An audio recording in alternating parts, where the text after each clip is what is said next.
I was a paramedic for 10 years, as you know, and in that job, you know, you're on a really day-to-day, face-to-face level with death. Like it's your daily bread. You know, you are comfortable with it, I would say, and it still smells bad. It's still sad. You know, there's a lot of levels to it. It's not like it's a good thing, but I think you understand it as a part of life in a much deeper way than people who don't get to be around it on a regular basis. And so I think a lot of that work is also, there's that element to it, is about understanding death as a part of life, about not necessarily fearing it, and about not being so linear, you know, about this idea that death is just an ending. But there's so much more there for us. And I think that's exciting to tap into in literature and in storytelling. I think also too the temporality of it. I mean, there's things in both books Hmm. that kind of like mess with time a little bit and Hmm. like how we perceive it and how we actually have a relationship to time. And so I'm wondering, like in both books, you know, they take place in the same world, Yeah, right? But their time signatures are the rhythms right, are a little bit different. And so I'm wondering, like, what were the rhythmic impulses for both series? We're talking right. the Shadow Cipher series Shadow and the Shaper Bone Cipher. Street Rumba series. Yeah, no, I love that question because I think that gets into this, you know, in these conversations about representation and the starting point is obviously that we need to see our faces on book covers, which is absurd in its own right that that was even a fight, right? But here we are. We won that fight to some extent. There's always more fighting to do, but now we're starting to see that, right? And we're starting to see it more and more, and that's amazing.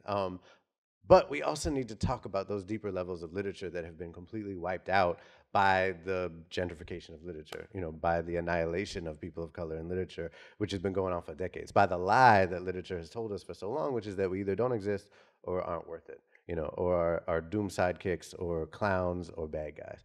Um, Beyond that, we have to talk about rhythm.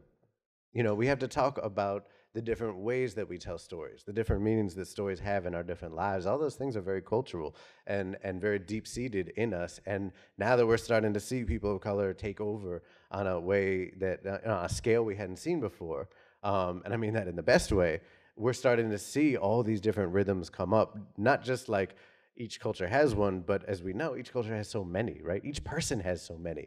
And so, to get to your question with Shadow Shaper and with Bone Street Roomba, those do represent very different ways of moving through the world, in part because one of them is a young adult novel. And Sierra's experience of the world as a teenage girl is not going to be the same as a grown man walking around the streets, right? And they both have similar, you know, arcs in some ways, but they're also different. And I think, you know, writing for different age groups is about trying to tap into what those rhythms mean, what they meant to me when I think back to who I was when I was 16, and then when I try to make that adjustment to understand how that would have been different for someone who's not me. Those are rhythmic conversations. We don't have them rhythmically often because we're so busy just like with the kind of basic questions of like, you know, how do we represent the other, which is a really important question, but that's step one, right? Like, how do we keep going and then say, how do we also start back up even more and say, how do we represent the self? Because that's where most of us fail, I think, the most. And so we're talking about the self and literature and self. So why use? I mean, we don't want to get into the whole conversation of science fiction, fantasy, horror. I'll just call it speculative fiction as a general umbrella term. Yeah. Why do you think the self is such a good locus to explore through the speculative fiction lens? I think that's what we're always doing anyway.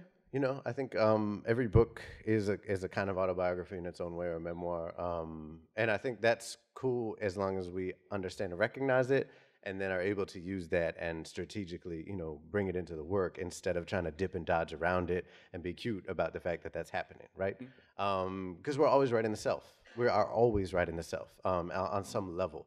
And I think that's what I mean. It's like you have to recognize that. I have to recognize that, you know, my position, who am I in this story, and what kind of power do I have when I step to it? And I think what speculative fiction offers is opportunities to do that creatively, to use magic, to use adventure, and to have it make that a fun conversation. Like sometimes we lose track of playfulness amidst all the heaviness that we deal with in daily life, especially as people of color. We're going through so much already, and then we want to bring it to the page, and it's very easy to get caught up in just that heaviness. But also, we need to be celebrating. We need to be fighting dragons and winning. You know, we need to be going on quests, and we can do both. And I think like what's great is we've seen people do both. You know, and now we're seeing it more and more. But I think that's where I really step into it is like we can have these conversations with Dr. Hill Squad, right? It's about the Civil War era. So there's heaviness inherent to the time. And I'd be lying if I didn't include some of that in the world building of that story. It's about kids that ride on pterodactyls too. And those things are both true because that's the truth of this world, today too. Like there's heaviness in this world and we get to have good times and get amazing artists together as well. And that's the balance that we hang in. And that's what I really wanted to bring up with how many of you have read Dactyl Hill Squad yet? And so that's one of the books I think I've probably gifted the most to adults, to kids, to everybody. People are like, I want to read something new. I was like, orphans, Civil War, dinosaurs, bet. All right, I got you. And then that's what we do. I mean, but there's a joy in Shadow Shaper. Yeah. There's a joy in Bone Street. There's a joy in, this cat even wrote a Star Wars novel. This cat's so prolific. There's a joy in The Last Shot. So joy, belongingness, frivolity, happiness, celebration in the midst of the heaviness, as we were saying, right? Yeah. I think a lot of us in our lives could use that. So, like, how do you take what's happening in your fictional world, those values, and how do we actualize those things, do you think, in our daily lives? I think it is about, well, from my point, it's actually like how it's the reverse question, right? It's like, how do you get that on the page? Because there's actually a lot of pushback around that, I think. I think as people of color in the industry, we're expected to bleed. All the time. Onto the page, we're expected to bleed in front of audiences. I don't know if you've ever done a speaking event where you feel like the audience is just hungry for your blood. Please, black man, make me feel better about myself. I want to see how bad you feel. It's intense, and it's a real dynamic that that you can sometimes feel, like when you're on that stage, and one, particularly with the white gaze. Talk about speculative fiction and vampires, right? Like that's a real thing. So I think it's like being aware of that. And then, I've read reviews of my work, like, different, and gotten rejection letters of my work being like, why are these kids having a good time when like this and this and this just happened? And I'm like, you must not have met us. You know what I mean? Like, I don't know what to tell you except like, this is the real shit. Like, this is how we survive, right? I mean, and I think all of us probably have that memory of like something really jacked up happening in your life, and you walk around the corner to the bodega and you see like, a friend of yours from around the way or whatever, and you high five and they're like, oh, whatever, and like, just that little interaction, just a little bochinche, we say, is like can lift you, just like the ancestors can lift you, right? And I feel like, again, like that's a moment that I don't see enough on the page, and I think our job so much is to find those moments that we don't see enough, especially the ones that give you life, and then put them on the page. I think it's a lot of people of color see somebody mad on the street, like, I feel you. But then see him talking and happy, like something's wrong with them. Like that's dysfunctional in a lot of ways. I think that we've been beat down. So what gave you the audacity to be like, you know what? I'm gonna have some fun. I'm not gonna bleed for you. I'm gonna backflip and breakdance instead. I'm not gonna bleed for you. So where did that come from? Sure. I think it's the idea of, on one hand, it's the idea of like writing what you want to read, right? And I don't want a book to like constantly be beating me down, like on the one hand. On the other hand, like I want a book to tell me the truth, and that's that balance. And the feeling of a book lying to you is the worst thing that you can ever feel. And those are the books I put down immediately, right? But also the feeling of like we're already so close to burnout, so many of us, and some of us are burnt out, and it's so much to take on. So it's almost like can come down to like a strategic craft question of like, I don't want my reader to put the book down. I don't want them to feel beaten up by the book. I don't want to re-traumatize them, and I don't want to lie to them. So the only way I know to do that is to try to capture the balance that I know a life to be, which is very difficult and sad and full of struggle, and also full of joy and amazing people, that will show up for you when you need them. And, that's a spiritual practice, that's a literary practice, and that's a life practice. And I don't know the answer except to just like, because the process of balance means you have to go off balance to find it, right? Mm-hmm. And I'm sure you could find in my books times when I've been off balance and see like where that struggle has led me into a lot of heavy places. And that's also the role that literature plays in how we live. And then, so if I'm wrong, correct me, but it sounds like you're talking about like accountability and responsibility for the reader. But then how do you balance the responsibility for your audience, not wanting to re-traumatize them, abuse them, with the words, but then for yourself, because sometimes you have to go through some ugly stuff to get to the Yeah. point where you're not doing that to the reader. So what's the practice? What's the craft piece of that? You know, that's a really interesting question.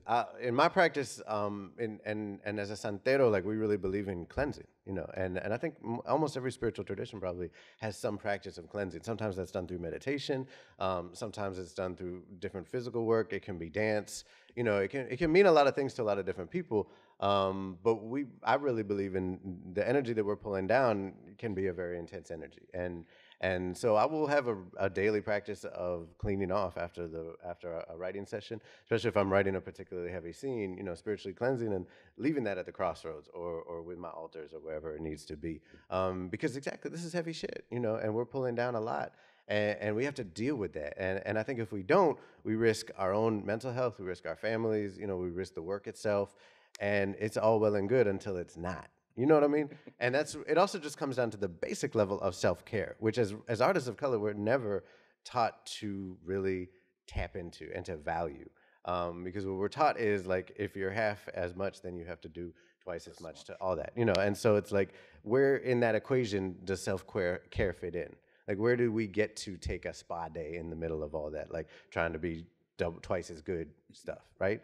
And what's hard is that, like, we are twice as good, but we think we're not. And then it's that whole thing about arrogance, right? God forbid that you believe that you're as good as you really are, then suddenly you're arrogant, and then you have a whole other set of problems to deal with, right? So I believe in self-care, self-love. I think we have to really be active and intentional about loving our own work and encouraging our co-authors of color to love our own work and say it out loud. I love my shit, man. Like, that's why I put it out in the world. If I didn't love it, who would I be to put it out, right? And that's an important thing to model and to be, like, really upfront about, I think. And I think that's something you do on the digital space, on Twitter, is that you really give permission for people to look in the mirror and be like, you know what? I'm the shit. Yeah, man.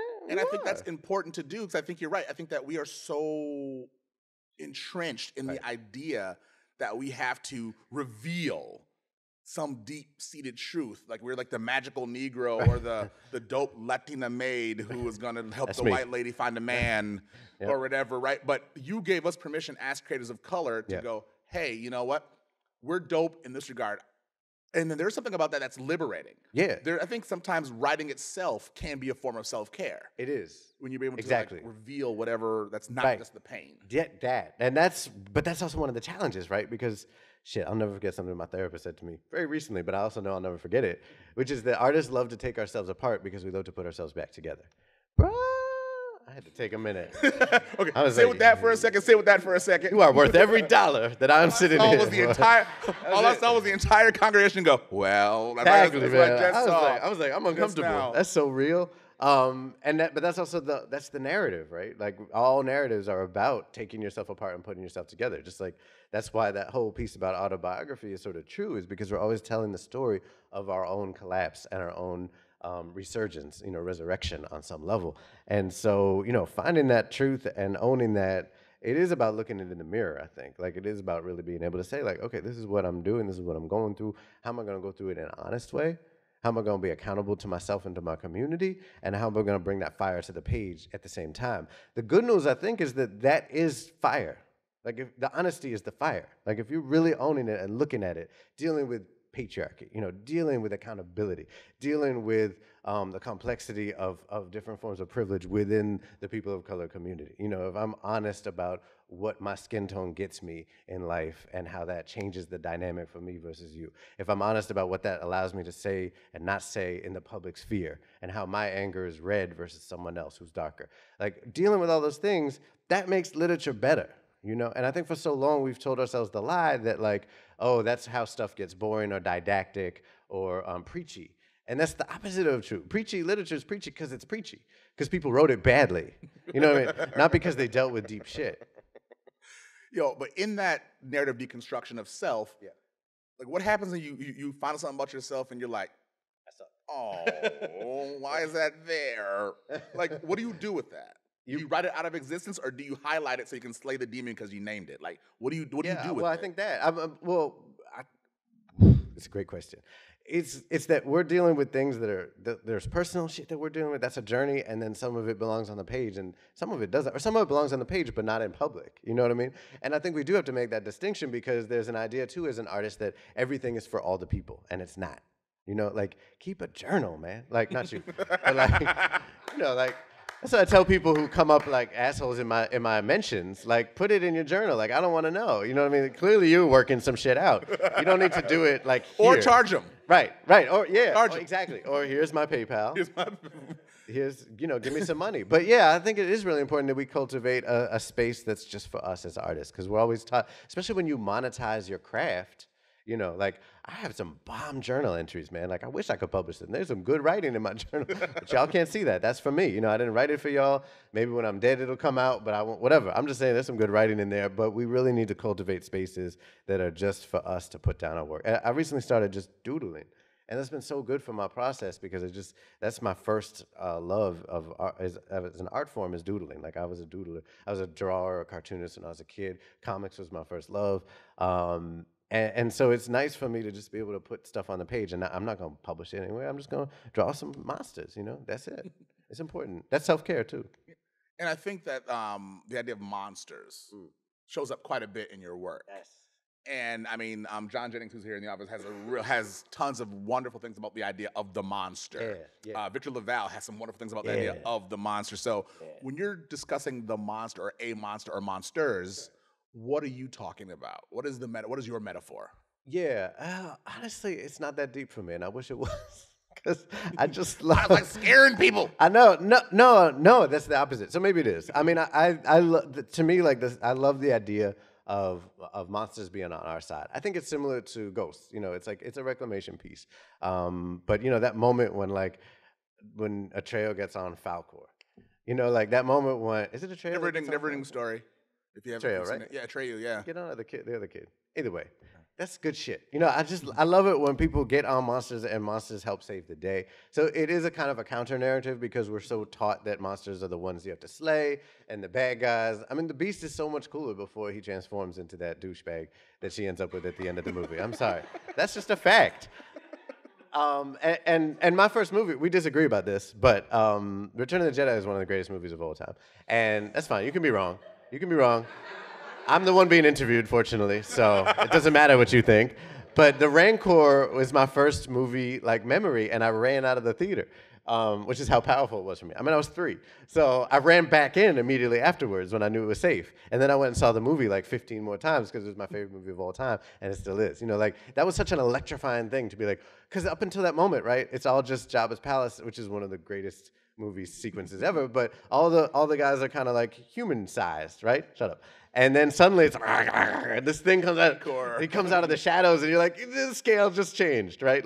It's very dynamic, and I think that's an incredible thing to kind of throw into the mix, which is why Magdalise lives in a world with dinosaurs. In Dr. Hill Squad. In Dr. Hill Squad, thank you. Cliff notes, footnotes, right? Yeah. Magdalise lives in a world, it's 1863, but there's dinosaurs, but she can connect to those dinosaurs with her mind, and they do basically what she wants, so they're her allies in the struggle to destroy racism. I mean, his first film was Return of the Jedi. My first film in the theater was Song of the South. So speaking of monsters. Right. It's a whole other kind of monster. It's a whole other kind of monster. But how important do you think it is, Shel Silverstein was talking about kids need to be scared or need to feel uncomfortable. Kind of weird. So what do you think about the idea of fear and monsters aimed towards a younger audience? That's interesting. He said that? Yeah. I need the context for that. That's fascinating. That's a really interesting quote. Well, to me, it's more like fear and discomfort are what makes stories work. Because stories are about crisis. Stories are about change. They're about tension. The tension will bring us to the crisis, and the crisis is the change. Crisis literally means a turning point, right? Now we have it so associated with something terrible, but at its root, it just means it's a turning point. It's a medical term. And I think that alone is fascinating to think about in terms of story and how that changes literature. But those are the stories that we care about, are the ones where something is different at the end, obviously. And it's kind of hard to pull that off without some element of fear, of tension, whether it's fear that you'll be shot down by the person you have a crush on, or fear that the rancor will eat you. You know, you're still kind of drawing on the same source of like, that's part of the catalyst that brings change. And we see that in our own lives. You know, like fear will often be the spark that sets us off, hopefully to something better, because fear can't carry us all the way, right? But that's also true in literature. At some point, that hero has to turn around and face their fear and then step, you know, beyond it and confront it and get to somewhere better. And then fear becomes an ally because you realize that it got you to where you needed to go, even though it sucked at the time. And so speaking of, I mean, fear and monsters, I'm thinking of work of John Jennings, Victor LaValle, Jordan Peele, what you're doing. Like, you know, for a while I was like, horror movies, whatever, like what can scare me? I'm Black from Brooklyn. What can scare me? Like there's nothing can scare me, but like now we're seeing new avenues of how to scare, because like, you know, if you live a life of trauma and assault, like what scares people of color? Like what can scare us? Right. Well, it's interesting you asked that, because when I was writing Dr. Hill, I was trying to come up with a bad guy. To bring in that element of fear. And I was like, who could I think of that would be really nasty? And then I stumbled on Magistrate Richard Riker in the history books, who was a real-ass person, who was really horrible and disgusting as a person, who started something called the Kidnappers Club, which sounds like some children's book shit. Or a really bad indie band. Right, that too. Like he just sounds like your stereotypical bad guy in a fantasy series. And his name is Riker. He's not actually... As far as we tried to research this, but it's not clear whether or not Rikers Island is actually named after him. But if it was, it would be very appropriate. It seems like it was his family earlier. But anyway, he's a terrible person. And he's institutional racism personified. He worked in the court system, and he went around kidnapping Black New Yorkers and sending them into slavery. And he had a crew of folks that did that with him. And so it was really about tapping into what's real. And then again, like bringing the monsters in on the good guys team for the most part, and then trying to figure out, you know, how they're going to go head to head. Fortunately, at the same time, there was a group called the Vigilance Committee, which was Black New Yorkers getting together and organizing to stop that shit from happening, and showing up, oftentimes fully armed, to get in the way and perform interventions on these kidnappings that would happen. They would take over slaver ships that were in New York Harbor illegally, like just bust up on board, guns drawn, save everybody who was entrapped. Where's that book and movie? Literally, that's exactly what happened. I mean, that's exactly, I mean, it's part, that they're in Dr. Hill Squad. Yeah, so that's a part of that. But no, honestly, like, yes, that's what Dr. Hill Squad came out of, was the frustration that so many of the stories of people of color in history are ones where we're being saved or killed. Subservient, yeah. Or subservient, right. And even like 12 Years a Slave, which is an amazing movie, still has a white savior, right? And it was right around then that I started researching and being like, holy shit, all these heroes, nobody talks about them. Like, nobody remembers their names, barely. Like David Ruggles, the organizer who did the Vigilance Committee. Louis Napoleon, who was a real person, not the emperor, like, you know, a real Black New Yorker who was illiterate and still worked the court systems to get people free when they had escaped from slavery and were getting hemmed up and kidnapped again, and got all these like documents done. Like folks who would do all these heroic things, like they need to be part of our collective imagination and memory, and that's why they show up in Dr. Hill Squad. So I'm gonna do a little shift a little bit and talk about more craft, because there's something about your work that's so powerful is that the world building is impeccable, right? And I think we were arguing about this yesterday, but I think the reason why I believe that Star Wars has lasted and much better than Star Trek is because it's not better, but it's because the Star Wars world is more expanded. There's more entry points into the world. Yeah. Like so, without you know, Miss Santiago and Shadow Shaper, without Carlos and the better what is it, Ball Street Rumba? Yeah. You could still have those worlds exist and populate new people in those worlds. Yeah. Right? So what is your world? So for people, all the crafts people in the audience, what are your, like, say, top 3 world building tips for people who want to create? Whether it's video, audio, whatever. Build a world. How many writers do we have out here, by the way? Put your hand up high. Give yourselves a round of applause. That's what's up. That's good that you raised your hands, because sometimes it's like... Right. No. Are you a writer? Well, I write every day, but motherfucker, you a writer. I'm sorry. I'm not supposed to swear. If you write, you're a writer, so you should put your hand up if that's what you are. That's a great question. World building is one of my favorite things. And part of that is because I come from a background of a community organizing. And to be a good community organizer, you have to understand the world that you're organizing in.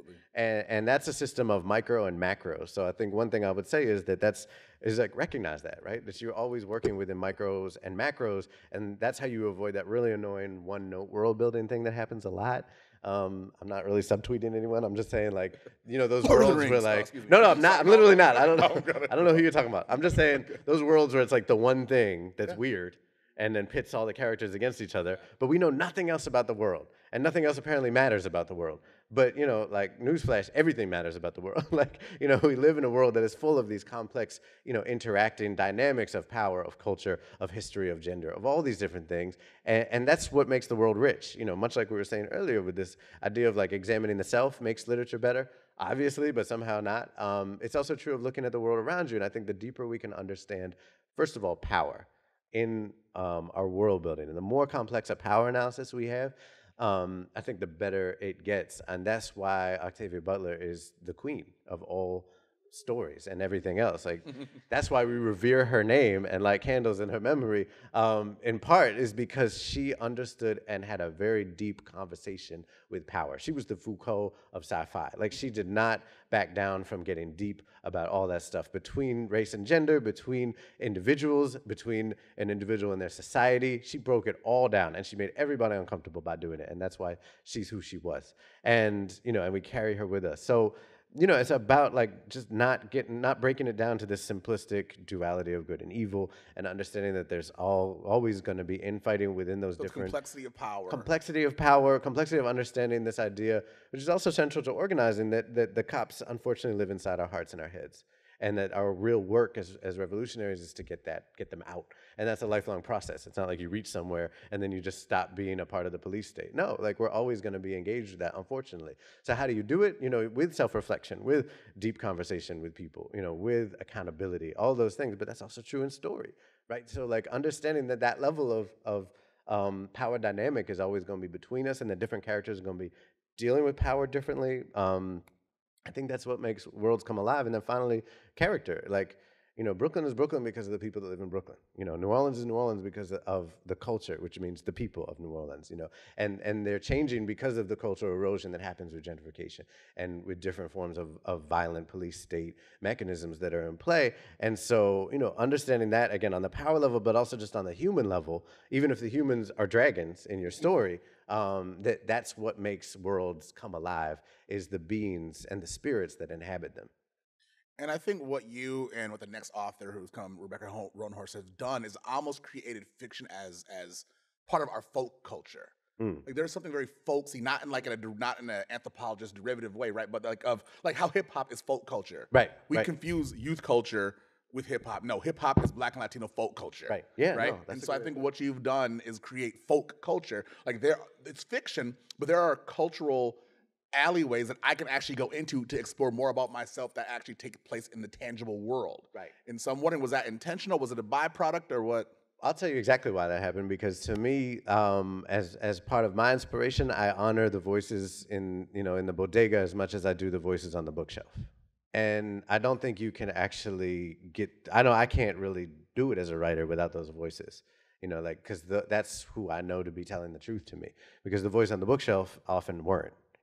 And shout out to the bookshelf still. Of course, I'm a writer and I love reading, and I grew up in a house full of books, and and I honor and revere them, and some of them were trash and I spit on their names, and that's the truth of literature. And we have to deal with that complicated truth. But the other truth is that the best stories are told on the corner. And as a paramedic, the best stories are told in the ambulance. Man, paramedics can tell some stories, And so I learned a lot about storytelling in that decade of doing that work. I learned about, what makes stories matter, and what makes them funny, and what makes them not funny, and all of these different, like, dynamics that come to play when people are just talking to each other like this. That's the poetry that I really revere. And I'll never forget Walter Mosley reminding an audience at Riverside, actually, when he came to speak there. He was like, like, the father of Western literature was blind and illiterate. Like, Homer didn't write shit down. He just told it to people like we're talking right now. He was an MC, exactly. And so much has sprung out of that. So much of Western literature has come out of the Iliad and the Odyssey, which the Iliad and Odyssey is like one of my favorite books since I was like 10. Like, I love that book. And that's an oral history, of amazing things happening. That's also fantasy, not for nothing. That is a speculative fiction story about huge ethereal beings interfering and being very human and jacked up in their personal affairs and coming into, humanity. And I think that's amazing, and I think it's amazing that that's where we come from. I always say, like, storytelling goes back to the spoken word, not Microsoft Word. And that's a fact. Dude, you better coin that in the shirt because you're right? about to come up. What you're talking about to me is like almost like what's marvelous about the mundane. Mm-hmm. I think that we discard the mundane, Right. because it doesn't excite what we think we should be excited about. Like, Right. bodega conversations are dope. People snapping on each other Right. at a barber. Like, there's no greater for me is going to a barber shop and roasting people. Right. And getting roasted, but I'm actually really good. So, but that though, because you get rhythm, you Right. get Yeah, perspective, exactly. you get. I mean, so if any writers in the audience, outside of writing to read, listen to read. If you can really just sit in places that you don't unfamiliar, because what I like about what you did and the other author coming on stage is that you never translated for us. Right. If it's a Spanish word, if it's native word, whatever it is, we don't translate for us. Right. And so that for me was dope because I felt, uncomfortable in some sense. I was like, damn, I'm half Puerto Rican. I don't even know this word. Like, what's going on? But there was something about having to be in a world that's real for that characters. Right. That I'm the voyeur into it, but Right. I'm feeling uncomfortable because I don't know all the rules. Right. But I would That's also hope that important. on some level you also felt respected. No, absolutely. Because as a writer, I know that I respected you enough to figure it out, Yeah. even though you didn't speak the language. Absolutely. And that's my favorite thing in a book is I'm like, wow, this book really respects me. You know what I mean? Like, it's kind of like every once in a while you just be reading a book and be like, oh, they really let me figure this out. Like they didn't. I mean, we have this rule, obviously, like show don't tell, right? Yeah. And that gets really manipulated wrongly, I think, in a lot of writing lessons. But the truth is that if you let the reader figure it out, and yes, it's a very difficult balance to figure out how's it going to work. But if you can give that reader the moment where they're like, oh, I put the pieces together myself, and this is what you were saying all along, like that is such a great moment, and great writers know that. A great writer, Cardi B, today said, I will dog walk you. I will dog walk you, right? Nobody has to have ever heard that phrase before to know exactly You just what know she you're meant. just like, Yes. One of the great scribes of this era, Cardi B, said, I will dog walk you, right? I have never heard that phrase before. I know exactly what she meant. I had a visual image. I did and not you're need just like, to. ooh, just get off the internet. And she trusted us to know what she would mean. Exactly. And we did. Bless her name. So we give it one time for Cardi B. Let's give it one time for Cardi B. I will dog walk you. And I'm just like, Yeah, and who she ooh. said it to, and the context she said it in. And sometimes one sentence can make or break an entire work. Our Lady of the Dog Walk. Our Lady of the, Anyway. patron saint of FU. Yeah. That's Yes. the greatest thing ever. And so, I mean, what you've done, I would say, more so with the Shadow Cipher series, Yeah. is you've almost created a new literary canon for a new generation. Well, shit. Right, part of it. Yeah, because I mean, if you look at like how many young girls were just like, finally. They felt seen, they felt heard, they felt spoken to and for, but not in a patriarchal way, but in a way that was like, finally, the shit that's been inside of me is out here. Thank you, right? When I've given the book or taught the book, students are coming to me like, where's this been? Like, who else is doing this type of stuff, right? I'm right. like, well, you go back to Butler, of course. Sure. And then we skip up. There's some more people on Nisi Shaw, N.K. Jemisin, as people are doing Nala it. but- Hopkinson doing Nala it. Hopkinson, Tenerife Dew. I mean, there's like Elizabeth all these people. Acevedo is killing it. Like, there's a lot of good Yeah, people. but I mean, but also too, I think because you come from a generation where, I mean, I'll say it, Shadow Side, it's hip hop. There's a hip hop quality to that book that a lot of people are feeling right now. That's cool. So I'm wondering, like, what does that feel like? So that's the canon piece, but what is your canon? Like, if you were gonna give us 5 books of your canon, Oh, man. just 5. So stop. So what would You you put do? me on the spot. Which books would you give? Shit. Us, like everybody in here has to read those 5 books. Oh, I was not ready for What are this those question. books? This is a really unfair question. I'm pretty mad at you right now. That's most people are. All right. Let me see what I got. Wild Seed is my favorite Octavia Butler book. I think that Raise your hand is if you read Wild Seed. more Well people- done. Well more done. peop- Yes. Those of you who didn't Wild read your Seed. sleeve, I'll buy you a copy out there if they have it. Like, It's so good, and it's really short. And really I short. recently taught it again, and there's nothing like teaching. As you know, when you teach something, you engage with it on a whole other level, and you get to see other people engage with it, and it's so fascinating. There are so many levels to that book and why it works. I could go on forever. and then I wouldn't have to give you my other 4 books, so that would be cool. No. Midnight Robber by Nilo Hopkinson, I feel like is a Who's lost read that? classic. Midnight Robert. Okay. Yeah, exactly. Pick it up. It's That's wonderful. Midnight Robber is, to me, is her best book, and that's saying a lot because she's one of our greatest writers of all time.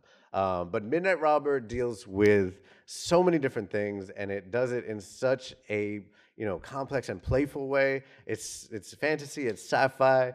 It deals with surviving sexual assault, but not in a way that Ripping off scabs. yeah, right, exactly. I mean, I think it really confronts that topic in a way that's about healing. And then it deals also with the idea of entering another community and organizing within it, and how difficult and painful that is sometimes, without, on the one hand, totally demonizing it, but also without excusing it and apologizing for it, or making it into like the one and only way. It's basically like everything that was wrong with Avatar was right with Midnight Robber. And it's a much more complex conversation about what Avatar was trying to do and failing at. There's also a magical tree, like in Avatar. Galactic Fern Gully. Right. I think everything, well, not everything, but most things Walter Mosley does are amazing. He has like 50 books out, so it's hard to 50 amazing books. But his whole Easy Rollins series was really inspirational to me. It really like turned around my understanding of just this idea of like you can tell a great mystery, and you can also talk about racism at the same time. And not fall into traditional detective story tropes. Exactly. Like, he subverted every He did. He subverted it, but he also like respected it. Yeah. But not kissing its ass. Yeah. He was like, well, here's some good things that we can take from the classics, and here's ways that they were really jacked up, and we're going to redo it and do it better.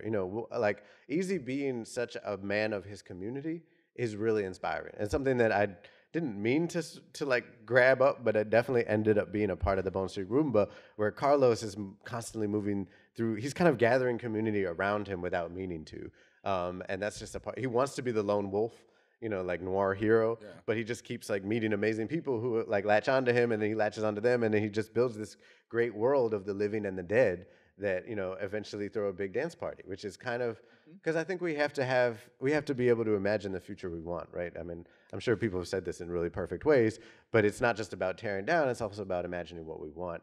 And this, to come back to this piece about the living and the dead and harmony, that's really the vision of the Bone Street Roomba and Shadow Shaper, is like that we live in this world, which we do, where we're in harmony with our dead and not trying to constantly buck against them, which is also a way of saying history and understanding history. Because the dead, of course, are from the past, right? And this concept that history walks with us is really fundamental, which leads me to another one. I would say Edward Said, has a book called Culture and Imperialism, which is kind of his follow-up to Orientalism, which is really him turning the gaze of literature back on itself and asking it, why is it so fucked up, basically, and doing it really, really intellectually, but with a lot of heart too. And I think that's a pretty major work. That was enough, right? That's 4. That was me. Who asked y'all? Let me think of my 5th. Come back to me on the 5th. Yeah. There's things. I think along with that same book, I think Toni Morrison's Playing in the Dark. Oh yeah, probably one absolutely. of the most important books about place and person in literature I've read in the last, I don't know how many years. I teach that book all the time. Yeah, that's books, phenomenal. I think that with the Said book, I think those would be really good companion books for the teachers in the house. True. Yeah. Oh, you want me to do another one after you put in my 5th? No, I'm still thinking about it. Ask your next question, and I'll come back to the 5th. Yeah. Okay. So we're going to be wrapping up because I really want the audience to be able to have time to ask some questions. Yeah, that'd be great. I guess the final question is I want to ask, because there's a lot of creators in the audience, but you were able to contribute mythology to probably the biggest franchise in the history of the world, which is the Star Wars franchise. Yes. So I'm wondering, what was it like to play with somebody else's sand? It was actually really, really fun. I thought it would suck. And I was going to do it anyway because I'm a huge Star Wars fan, and you could have... Not everybody's perfect. Wow. Why do I put up with this abuse? Anyway, I was like, look, as soon as they called me, I was like, I'm doing the project. And I had to let my agent, that's why agents are great. Because I was like, you talk to them. Because I've been, yes. I sent them all these swear words in the email that fortunately they went to him and not to the people at Lucasfilm. Anyway, no, I thought it was going to be really annoying, and like I said, I was willing to put up with that annoying anyway, but it turned out not to be annoying at all. They were very generous with their world, and they're not trying to like clamp down on it. In fact, it was actually the notes that I got were in the other direction because I kept things very within the world for the most part in my first draft of the outline, and they were like, "No, you know, we don't. We're tired of tattooing. Go make up a planet." And I was like, "You want me to make up a Star Wars planet? So I made up like 8, and then I made up like a bunch of monsters, and I threw in a whole couple moons in there too, and different kinds of spaceships, and the cool part was like it's all on the Wikipedia, which is a really great resource, and which now like I'm on, you know what I mean? So like I went from like using it as a resource to seeing my shit on there, and that was kind of an amazing mini arc to go through. So yeah, I just had a really good time. That world has so much room to explore in. It's complex, it's dynamic. There's history, and it was interesting because I was researching the Civil War at the same time, and I was jumping back and forth between the Wikipedia and the Wikipedia, and because yes, I do sometimes do initial research on the Wikipedia because it's kind of fun to go down rabbit holes. If you're a student, yes, you cannot use that as a it's not source. a source. But it's fun to find out like broad strokes, and their battle stuff is really interesting. Every battle, is fully like written out in really fascinating ways. So anyway, it was just cool to like be doing research on both things at the same time: the Galactic Civil War and the American Civil War, and jumping back and forth. I just had a really good time. Yeah. And the last point about that, what I really appreciated about that was like younger Han and Lando, older Han and Lando, but what you showed about how men who were once maybe roguish conform to fatherhood or be shaped by fatherhood was literally my favorite part of the book. Oh, thanks, man. Outside of the whiz bang and the rest, it was like, yeah, he sees me. It was because it was like one of those things where you don't really see, fish doesn't see water, right? So you're from the outside perspective, like, wow, there is this maturation, this journey of being the outsider kind of guy, but to being a responsible father and husband. Yeah. And so how you crafted that was something that's why I recommend the book to people. Was cool. Don't read it for the Star Wars, so read it for the relationships. Yeah, thank you. The other stuff is the calligraphy. Someone just tweeted this like right before we came up here that Last Shot is actually a love story. And that's absolutely true. And I was like, I feel seen. You saw what I was writing about, because Lando falls in love. Yeah. And he's the ultimate galactic player. And I really wanted, and I was really hoping they would let me, and they did. I really wanted him to have an arc that wasn't about him just like doing all the shiny, hey, but actually like having emotions towards a woman that he was involved with, and her coming in from the past, being just as badass as him and matching him in a way that he wasn't comfortable with at all. Because that to me is a really interesting arc that I think a lot of us, know or have friends who have gone through and seen and been like, wow, what happens when the player not just gets played, but actually has to deal with something emotional? And what does that really mean? Or we got to make space for somebody who's just as dope as you, if not doper. Right. Right. Yeah. So it was fun to write. Daniel Jose Older. Thank you. Thank you. So I don't know if we have a mic. Oh, we do have a mic. So are there any questions for Mr. Older? So I see one here and then one there. Oh, one there and then one there now. Hi. Hi. Is this on? It is. Okay, hi. Thank you so much for your perspective on Dios de los Muertos and ancestral worship in the home as a way of being and living. My name is April, and I just built a 7-foot-tall altar for our ancestors at the Soma Arts Museum, and I basically never built that kind of altar before. And what happened with me as an artist, I had like a death of sorts in doing so. And can you tell me kind of what this is that I'm actually had the experience with? I ended up getting a visitor at night telling me that I was a fake because I was too much in my left brain as an intellectual forensic researcher. Right. Because I just graduated grad school, so everything on my altar was about what I learned. Yeah. But it was still spirit, right? Yeah. And they said, if you do not acknowledge the people that have passed that you are unwilling to talk about, then you should not do this altar. Ooh, that's you real. are a fake. Wow. I ended up crying. That was and kind screaming. of a rude spirit, right? Yeah. Well, no, they're telling me that I was building the altar for the wrong reasons. Right. So could you tell me, having to be reborn again at that moment? Sure. What is that about? Well, I definitely can't speak to your specific experience because I don't know it well enough from what you said. But I can talk very generally. I can say that all art does involve a sort of a death in some ways, in the same way that it involves a turning point, right? I think that we always have to become the writer or the creator that will create the work in the process of creating the work. And that's the gift that art gives back to us, is that it turns us into those into those artists, those creators in the process of.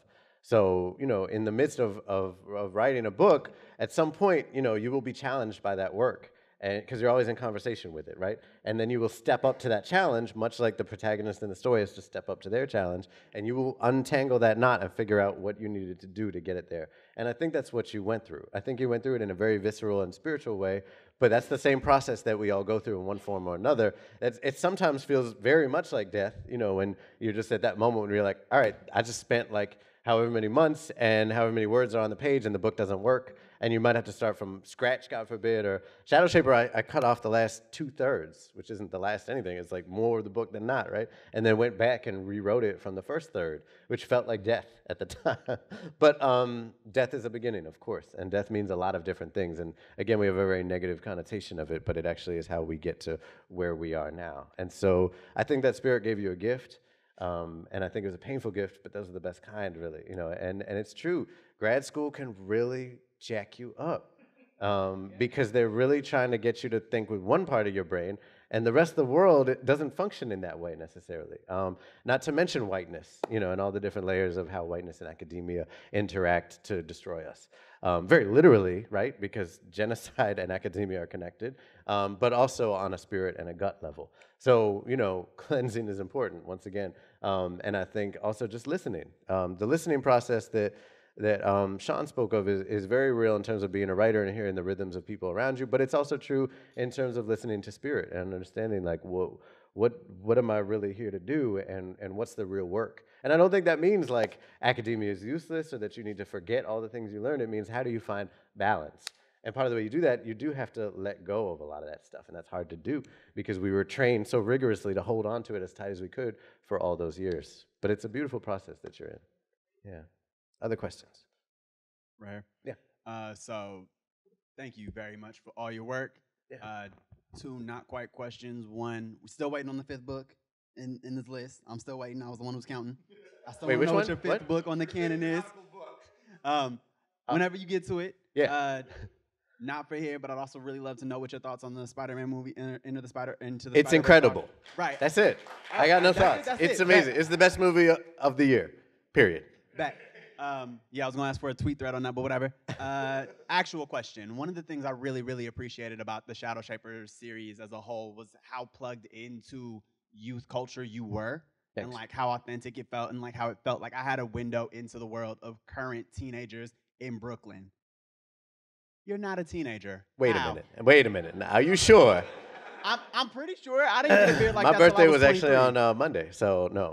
Was it Monday? It was the other day. I just turned something. Yes. Thank you. It's good to be a Capricorn. That's I appreciate that a lot because that's the hardest thing, I think, and that's the thing that I dislike so much about a lot of YAs is that when they don't feel that. The worst to me is when they feel like what adults want kids to be. Ooh, I hate that shit. And they're just like the good little children or the bad children that are just bad unrecognizably. So I did work with kids a lot, and I do still.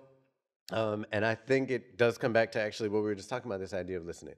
And I think deep listening, right? Not the kind of listening that particularly cis men are so trained to do, which is listening so that we can get our point in next, but actually shutting the fuck up and listening, in a real way, both to ourselves and to the world around us. And specifically when you're writing, with this conversation about writing people who aren't us, we have to include age, right? Because we fail at it so hard sometimes. But teenagers invent language in a way no one else does. Teenagers are the heart of that whole thing that Sean and I were talking about of the bochinche on the corner and of, all the back and forth and all the like tiroteo, which is one of my favorite Spanish words, which actually means shootout, but which is kind of what like a conversation with a teenager can feel like sometimes. And I say that lovingly. That's all, like, language begins with young people. That's where language is born. And so I think honoring that instead of like tisking it is a big beginning to that. And then ultimately just honoring that they are very complex and they bring a lot of their stuff is right there, whereas like a lot of us by the time we're older have kind of shoved it down. It takes a while to get to it, like with teenagers and with young people in general, it's often just right on the surface. It's often their first time, having a lot of the feelings they're having. So they feel gigantic, you know. So I think honoring that without disrespecting it, right? Without condescending to it, but just honoring it and remembering it as clearly as possible. I was a big journaler when I was a teenager, and I didn't reread any of them, but I do think it allowed me to be self-reflective in a way that has kind of like caught up to me now, and I can remember like what I was thinking and how much like it meant to me to have a safe space where I could write things down. So that's Sierra. You know, when Sierra sits down and draws, like she needs a safe space that she can put all her stuff into without being judged for it. So sometimes it is sort of just those very basic human things. But I'm glad that you took that from it, because I'm cool with the youth. Hello, fellow kids. Yes, another question. Hi. Hey. I was just wondering if you had to like write another book but forego all the strategies you've ever like talked about, like character building and whatever. How would that feel for you? Oh, that's a complicated question. That's a great question. I don't know. You mean like just sort of start with a blank slate, like from scratch? Like just, yeah, I think it would be really fun.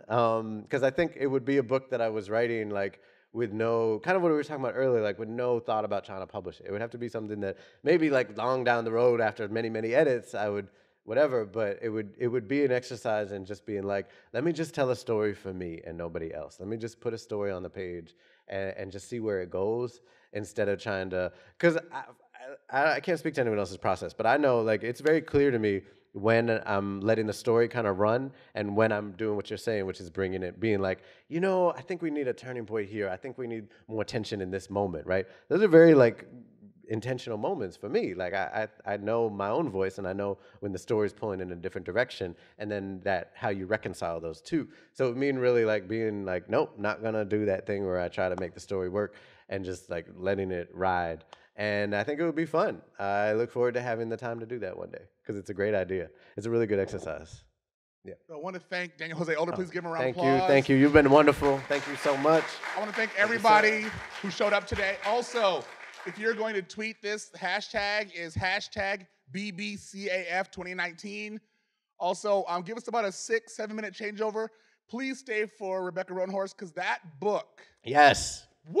Yes. Let me tell you right now, that book is one of the best books you will read in the next few 5, maybe even from 2058. I don't care. It's an amazing book. Amazing book. Also, too, we have Daniel's books, Roanhorse's books out at the table out in front, right? Borderlands books. So give us about 6 minutes to change over. Thank you, everybody. Thank you.